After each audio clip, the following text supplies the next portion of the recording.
Эми класс жөнүндө кеп карайын. Класс эмне үчүн керек деген суроо жаңы үйрөнгөн адамдар көп берет. Бул нормалдуу нерсе. Бул мындай башына бир түшүнүксүз бир кереги жок эле бир нерседей көрүнөт. Балким ошондойдур. Айтайын дегеним функциялар менен эле жыргап эле жашап эле жүрүшөт, программисттер колдонуп эле, классы жок элечи. Бирок класс дагы колдонулат. Классты көбүнчө код иреттүү болсун деп колдонушат. Мисалы, кандай бир жардамчы класс жаздыңыз дейли. Бул жардамчы класс жалаң сандар менен иштейт дейли. Сиз өзүңүзгө бир атайын формулалар менен же билбейм, өзүңүзгө бир ыңгайлуу кылып ичинде мондай функциялар жазган дейли. Бул баса класстын ичинде жазылган функция метод деп аталып калат. Ошо класстын методу деп. Бул жерде атайын конструктор методу бар. Бул болсо биз өзүбүз түзүп койгон жаңы функция, ушу метод. Бул жерде эмне ат берсек, ошол атты принт кылып чыгарып берет.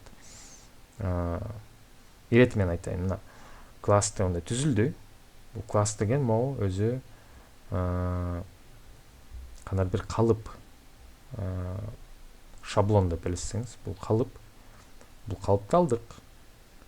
Аны айтып атабыз, J деген өзгөрмө болот. Барабар анын ичинде J'ге эмне салабыз? J'ге калыптын жардамы менен түзүлгөн объектини салабыз. Объект деген бул эмне? Объект деген мындайча айтканда жөнөкөй жалпак тил менен бул бир нерсе деп эле айтып койгулучу. Ушу бир нерсе жаралып атат да. Бул кандай бир зат, кандай бир нерсе отурат. Ал бир нерсенин методу болуп калды. Бери жазып койдук, бул калыптын ичинде моундай метод болот деп. Ошо калып мэрден чакырылып атат. Бул жерде мына бир нерсе деген текст, ат деген параметрге берилет. Бул self деген бул кан тамыр деп элестесеңиз, мына кандай бир объект бар дейли, анын кан тамыры. Ошо кан тамыр аркылуу бир организм болуп атат. Мына self кан тамыр аркылуу келди. Организмдин ат деген кандай бир атрибут болот. Ошол атрибутка кашанын ичинен эмне келсе, ошол келип конуп калсын деп атабыз.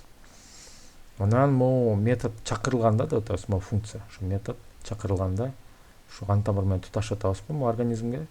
Анан ошо print менен организмде self checkit at деген атрибут бар эмеспи? Ошол атрибутту чыгарып атабыз да. Бул атын бер деген эмне чыгарат деп ойлойсуздар?